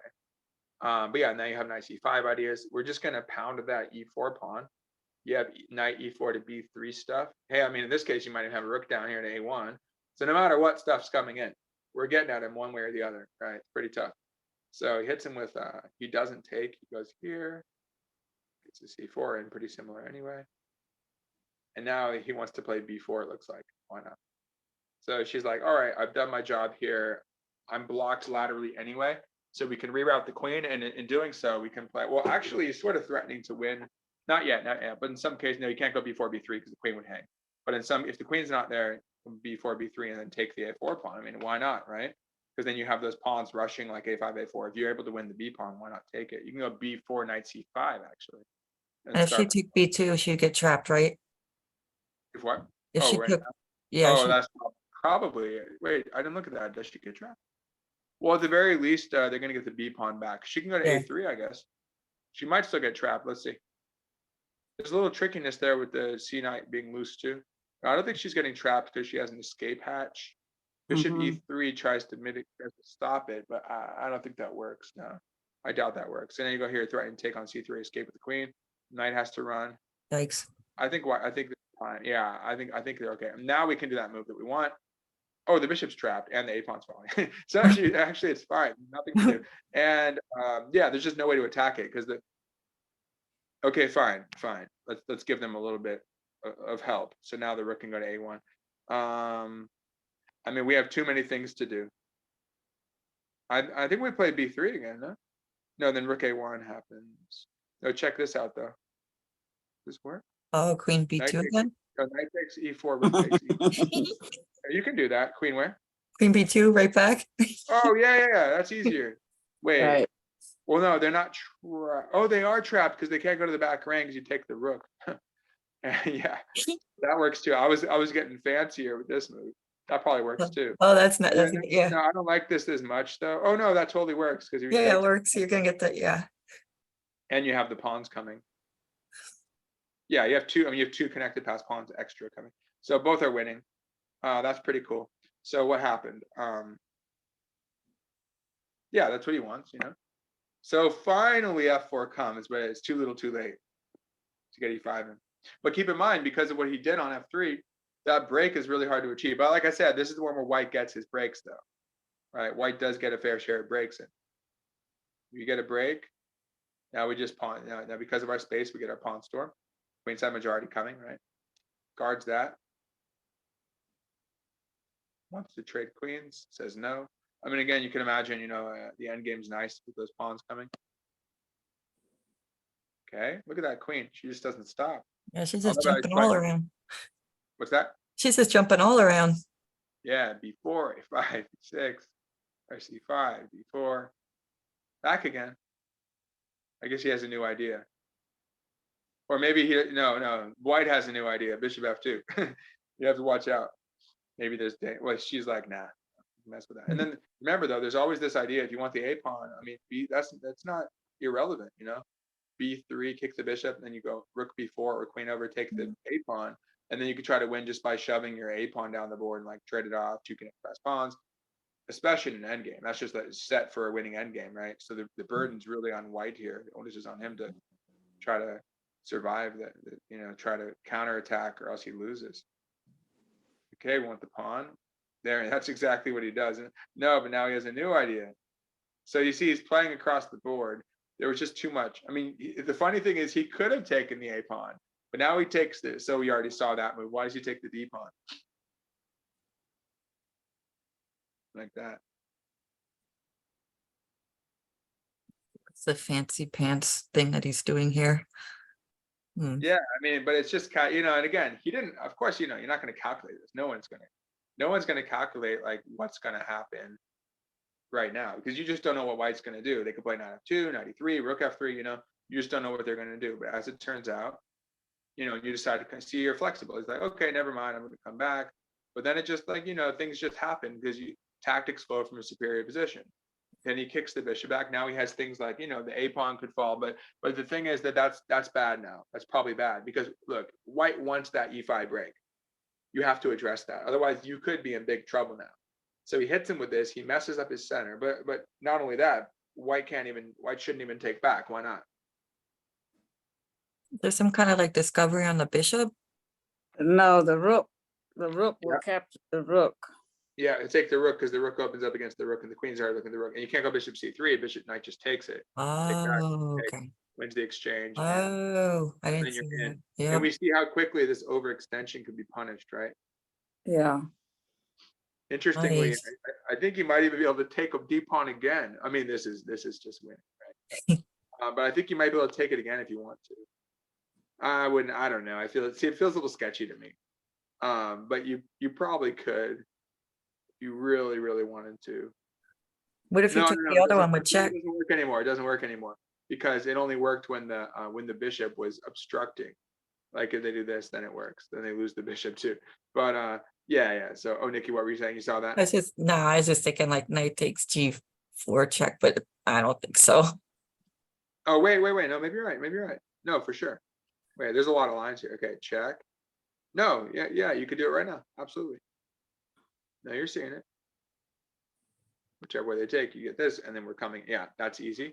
And then rook comes in. And again, in all these lines, he keeps on getting extra pawns. They're nice because they start moving forward to create queening threats, just endgame insurance. So say no matter what, you're gonna have a good endgame. There's some endgame insurance there with the I extra like pawns. that endgame insurance. Yeah, Well, it's good. I like the way he keeps that bishop on d4 because he did it in his other game too, which restricted the king a lot. Yeah. Yeah, same thing, exactly. So Nikki, let's make that happen. Let's sack that. Yeah. Wait, what about here? I don't know. It doesn't matter because it's all winning. But like, yeah, then you have this move, rook e2 check and all that. A lot of pressure. And that bishop, the knight's pinned. The bishop on b1 could fall in a lot of lines too. I mean, he can cover. He can cover f2, but I mean, he's just dangling by a thread at that point. Right? So yeah, he doesn't take, right? He goes here. But notice by taking this, you mitigate any effect of like an e5 push. Because imagine if you have then we're looking like the Alekhine game with e5 and the d5 pawn and the f pawn coming, but he mitigates that, and that's where look, white gets a break. This is a good example of defending against breaks. Bypass. Another break, lock it up. Nice. Pretty much stops it. Not only that, but now he has which square can black exploit now. Now that he's locked up the pawns on the king's side, which square can black use here? First piece activity, think about that. F4? Yep, there you go again. Knight f4. All right, can't do much about it. It's probably in his next move, huh? Yeah, I was thinking he would take that pawn and like maybe try to slide his guys over, but I guess he can't. He doesn't have time. For white. Yeah. Well, the other thing about this position is that your knight covers h7 and your bishop covers h8. Yeah. And he just, taking the steam out of it, taking the wind out of his sails here, What did I write here? I haven't looked at this for a while. Weak square equals excellent outpost, of course. Yeah, so that's as you look at it, you see there's some comment. Oh, I did a lot of analysis. I don't know if I analyzed all of them. I think so. I think I did more on this one. The positional sack one had some cool games. I don't think I analyzed them. I think I put like, notes here and there, or sometimes I can maybe pull an analysis that's already been done, like on chessgames.com by a GM or something. But I think for the most part, I just can just to analyze myself. So queen b4, there you go again. Oh, that reminds me of with the Nepomniachtchi game, where he's all in the 4th rank. Okay, queen c3, not the world championship, like a couple years ago. Takes. Oh wow, that's over. That's just disgusting. Right. Let's see. Let's see. I mean, you can't resign just yet. Wait, 1, 2, 3, 4, 5. Yeah, there he is again. He still has an extra pawn. Yeah, I mean, it's ugly, but you're only down a pawn. You have to fight on a little bit. Yeah, and you have stuff like this. Takes. Now we have a passed pawn. Check. Good thing about the check is you can't come over attack, so you don't have time to get this. And now I love it. I love this. Don't look at it. Wait, can you guys see the mover now? Don't look at the bottom. You guys see the mover now? Not looking. Okay. Now this is just nice. This is good technique right here. I mean, yeah. You kind of have them in a mating net too, but just keep it simple here. You know what white wants, don't let them do it. Just simply F6 or something, or move your Yeah, king there up. you go. Yeah, Nikki is Oh, just, Yeah, today's my you may day, as well but you may as well just like teach this class, this because you already see everything. The last couple games. Yeah, just play F6. Okay, you give them D6 though. Pros and cons, but like you'd rather give them that than, well, otherwise think about it. If you lose the G pawn, then you lose this coordination among your, and you love the knight on F4. You lose the G pawn, you're not gonna be able to keep that outpost, right? I don't think so. And then you might need that knight to support your other knight, like wrapping to H3. You don't want to lose the knight on F2. You can go to D3 or something, but yeah, you don't even want to give that thing up for the bishop. But we aren't, we're still up the pawn. No, we're giving him a pawn back. Equal pawns now. Equal pawns, amazing. But farce, but look at his position. Locked it in. Now we can maybe get hit with E5. Yeah. Oh, look at that. Another break. How many breaks do we do? Okay, we take the pawn, which was the result of our bypassing and locking him up, fixing the pawn on G4. Okay, he has to try again. One more break. We can finish this off. Now we have a fork. We need to try something desperate here. Gives him an exchange. Gets a check. Look at that though. You got to deal with some renegade pawns in here. Okay, He's now he's flipping trying. pawns at him. Is he trying some mating theme? I don't know. Yeah, amazing. Do not get greedy to take the knight. I say let's maybe take the e pawn. Take the e pawn. Nope, he goes. Oh, he finds another way around. Nice. That finishes it. You could probably take the e pawn, but then we have more work to do. He goes knight f2 to kick the rook out, and he gets what he wants, right? But why? So that allows him to take if he wants to, right? Why shouldn't he take the knight right now? What's White's very strong move?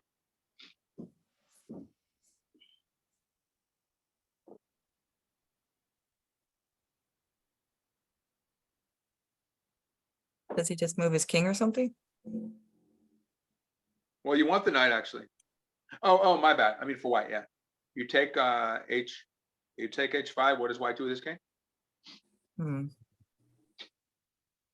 like I don't want to ruin my streak, so somebody else get the answer. I'm sure you'll find it too, but who else can find it? King takes H5. So this king is takes H5, rook to H8. No, yeah. No, White, king- black wants that. But I'm White this is White to move. White has something nice. Okay, White to move. Because he's in a net right now, right? He can't go to G5. He can't go to G6. It's on the H file. Where does White go?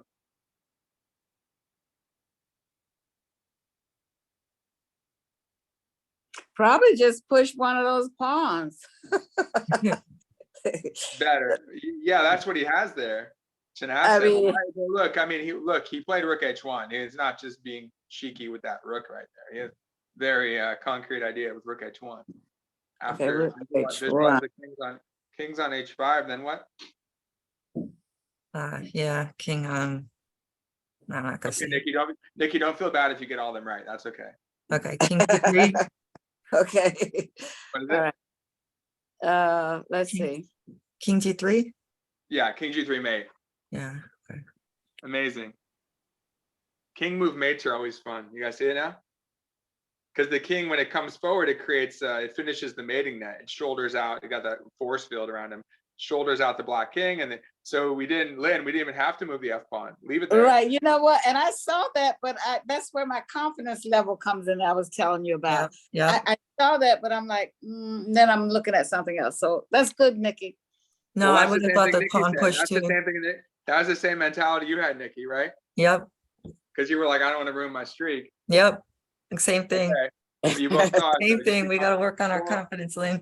well, I Right. say, be confident but cautious. Confident but cautious. Trust Confident but cautious. I'm going to write it down. yourself, but verify yourself Okay. as much as you Write it can. down. But then, well, now this, because he knows that white has some swagger over here with the king mate, he just goes knight f2, and ultimately the his discovery, his haha. swagger went out. That's game. He probably resigned. Did he resign? No, I don't know if I'll have to check. But that's oops. No, he goes on, huh? But this looks pretty bad because he pulls the rook away. He might even have a knight check, then take the knight if it's not too dangerous. But now, oh wait, no, he still has the same thing. So if you go for the, oh, that's cool. He's just trading. Look, if you do the knight check, thinking you're being taking away the possibility, and then you're like, oh, I could take it now. No, he does the same thing, and then he mates like that. Oh So no. you can still fall. You could still fall for it. Unless he goes here. Well, then you fork him and then you take everything. But yeah, that's crazy. It still works. But see, it's more disguised now because the Mhm. rook's not there anymore and your knight's out. But no, the exact don't blunder. Don't blunder that. That's a mate. Yeah, that's crazy. Mhm. That's what I always tell myself. Don't mess this up, Nikki. Don't mess it up. Yeah. This is where you become like, oh yeah, this is where you can like just take a break and just be like, oh, I got this. I got this. But then No, you can still never be say vigilant. that, David. Mm-mm. No. No, I never say No, that. now Sure, you even can never now, say that. that's good. That's good because a lot of people know I do that myself. Sometimes I'm thinking like, it's gonna be nice when I win this game. Yeah, start thinking about your victory. Then it gets taken away from you, right? Yes. Right. Then you're Think about devastated. your Yep. lunch and stuff. No, you have to just you got to be a warrior when you're on the board. But yeah, look, so he drops the rook down. Well, here's the problem. If you take the knight, you just take the bishop and push, game over. So because you can play b2, your rook guards b2, and then you just move your rook away with a check, or just move it and you get a queen. So game over. But at least white can be like, oh, I have those two connected pass pawns, like you said, Lynn, push the pawns. Comes back again. Here I am again. So now we are up just in exchange, but we're going to get that bishop at least. At the same time, those are kind of scary pawns. Yeah, I was just gonna say those pawns look really scary. Yeah, you can't take that lightly. You can't take that. We got to show our technique first. We drive him. We're getting there. So that's the thing. He doesn't he probably could just defend, but then you're going to get hit by like some, he's going to go e5, e6, e7, and queen and win your rook. Right? And then maybe you push and you win his bishop. Okay, maybe you have like a pawn up, but like he trades down and he holds or something. Who knows?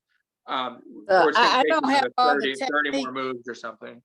Me I neither. don't have all Lynn. the technique to do all of that. So that's why I probably would go ahead and push the pawns and get me a queen. Then I can have better technique. Yeah, but that's kind of what he does. But it's just like, hey, look, forget about white's pawns. Let's just attack the bishop because we know now that the bishop's gonna be driven away. And maybe I feel like he's got to resign. When is he going? Okay.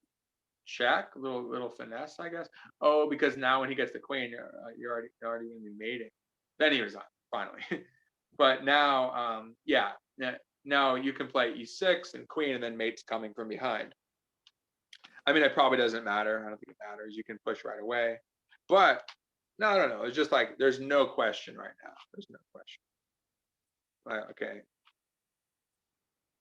I don't even think about it too much. It's something like this. And where's our checkmate? 2 coming. We don't want to let him run to e3 if we go like this. So just go like this and just pull him over. You guys see mate in 2?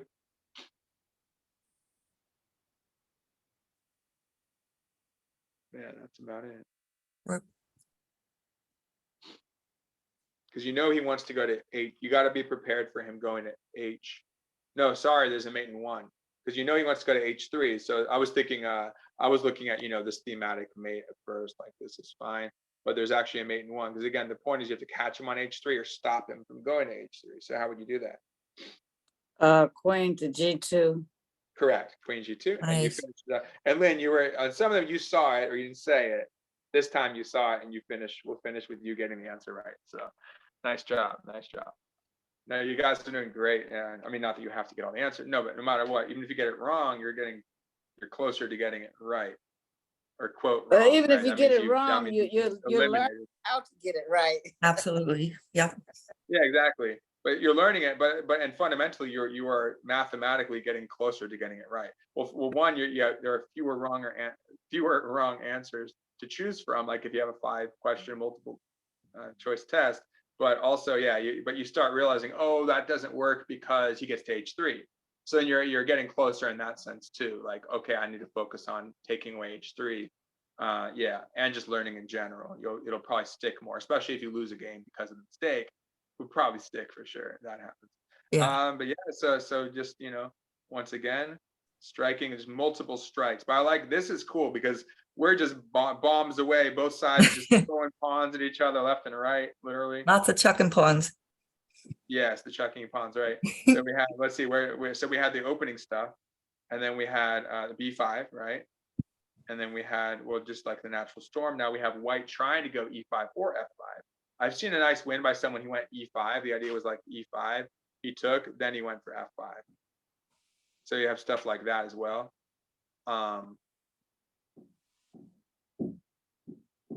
And then we have, we already have a lot of overextension by white, and he just starts picking apart his position. But there is one little hope here. He's trying to get his E5 in, and then it would be strong, most likely. At least it would get white's black's attention for sure. Okay, now not a break. We already have what we need break-wise, but there could be breaks like C3 later. Does not give in to the A-pawn stuff. Like I said, he could take the A-pawn if he wants, but he doesn't give in to that because he knows, uh-oh, you guys still there? Oh, I think I went into power saving mode and it went away. That's You guys okay. still there? Anyway, he knew that he didn't need that, and he knew that there's a lot of counterplay on the the king side with F5 and E5. So like, let's just get rid of that D pawn. And even though that's not on the king side, that would bolster his attack. Remember, just like the Alekhine game where he had the pawns locked up, and when he pushed that pawn, like the one I showed you, where if the E pawn had taken, and we have those 2 pawns steamrolling the center. If he had allowed that, that would have been way too strong. And again, we saw that annoyance in Georgie's game against Tall. He had those 2 pawns coming, but it was too little, too late. Now, if Alekhine had done that, it was not too late at all because it's just gonna bolster his attack and like battering rams and pieces flowing in behind it, right? So it's about how it's done. But the point is, by removing the D pawn, you took the sting out of that break a little bit. But yeah, lots of breaks across the board. So yeah, pretty cool games, and I'm glad you guys seem that you comprehended it all pretty well. You guys have any how do you think? It's a great lesson. I mean, this was a great whole series about the pawn breaks. I feel like I think we all benefited from it. Yes, I did very much. Very much. Thank you. Yeah. Awesome. Because Yeah, it made me realize that you don't always have to take all the time. You can Right. just bypass it and advance your pawn. So yeah, that was very good, David. You have All those 4 options. You series. bypass, when you push, when do you bypass, when do you take, when do you let them take? The options there. You got your multiple choice test there every time. You got to time it right. You got to know what your opponent, you got to think about that. Hey, they might bypass me. They might ignore me. What am I going to do in each of those cases? Should I do it yet then because of those possibilities? And what were you saying, Lynn? At least you're open to that now. No, I'm just saying that like Nikki said, all of the series were excellent. And I thank you. I learned something from each one of them. Glad you did. And we got the videos, and we have the study. And I think I put the study in most of the videos, I think, too. So yeah. So if you look at it like in a year or two, you can go back to the study at least, just like look through the game. Like, oh yeah, I remember that. Or like, say a pawn break comes out, be like, wait, what did Tall do? What did Alekhine do? What did Fischer do? So you can go back and just remind yourself and compare that against your own games. So cool. Mhm. Nice work, guys. All right. All Thank you so thanks much, David. We really appreciate it. I'm And let me gonna know go. if you have ideas for a new series. Remember, let me I know. won't be here Feel free next to week. email me. Let me know No. if you have ideas for a next one. Oh, what's that, Lynn? No, I said, remember, I won't be here next week. Where are you going? Okay, we'll see you next week. Oh, I'm going to Boston. Oh, nice. Yeah, enjoy. Yeah. Oh, you weren't Have here a at the good beginning. trip. Were you Yeah, I'm going for enjoy? family reunion. So let me know, well, maybe when you come back, Lynn, if you have any ideas, email me or let me know if you guys have anything off the top of your head, any future topics. You have any ideas for topics you want to do? Okay, cool. I'll do that. Yeah, I'll think of some stuff too. I can, Yeah, just shoot me an email if you have anything so I can. Yeah, I'll mull it over. like song requests, right? I'll play those. All right, You- guys. See you David, next you week covered / in so 2 weeks. much. You covered so much. Yeah. Over this time that I've been with you, and I've learned so much. Yeah. Over the, and John, I just want you to say that I play that grob. How did it work out? How did it work out for you? Well, actually, I checkmated the computer at one point, but then I lost again. But because it has it, you bring the queen out first, and you think that's going to be your strength, but it can have some drawbacks on it, Well, it's cutting it. It's definitely double-edged, but it's fun. Throws your opponent yeah, off. it's a fun game to play because when after I checkmated the computer, like, yes, I'm not playing all day. Yeah, you could throw them off. Definitely throw them off, and you will master. That'll be your pet variation, just like Claude Bloodgood, right? Interesting name, isn't it? But just like Claude Bloodgood, he mastered that thing in the prisons, and he just like crushed a lot of people. He had plenty of time just like work on his theory. He probably just spent so many hours just theorizing, and probably It's have a very journals about aggressive. It's a very aggressive opening, and I like that. the grob. Mhm. Yeah, I like the grub. It's I don't think too many professionals are playing it right now. No, But- it doesn't matter. It's like a club level opening. Or if you're who was it? John, remember some of the president of FIDE, whatever his name was, I butchered it. I think from Kazakhstan, where they had like that chess city they created, like Kalmykia and all that. But he had some corruption issues and getting booted. It was in there for a while. But anyway, Something with Fiji water too, right? What's that? Did he have something to do with Fiji water? Or am I getting confused? I think you might be right. Yeah, I think. Well, Okay, I'm just random. Sorry. A lot of interesting chess stories, yes, in Saga, but yeah. So he made the first move. I think it was him for Karpov against Susan Polgar or Judah, maybe. Yeah, I think it was Susan Polgar, and then he plays G4 in the first move, and Karpov's like whatever. He ended up winning, but I think he had a rough time. It'd be actually interesting to find that game. You look it up, Karpov versus. Karpov plays the grob. It's a great joke because obviously Karpov would never play the grob. That'd be the last thing he would play because he's so solid. He'd play, any solid move before that. All right, guys. Well, nice work. I'll see you next week. Thank you so All much, right, thank you David. very much. Bye, Yes, everybody. yeah. Have a great trip, Lynn. Bye. Thank you. Okay, bye, Matt. Bye, everybody. David. Bye.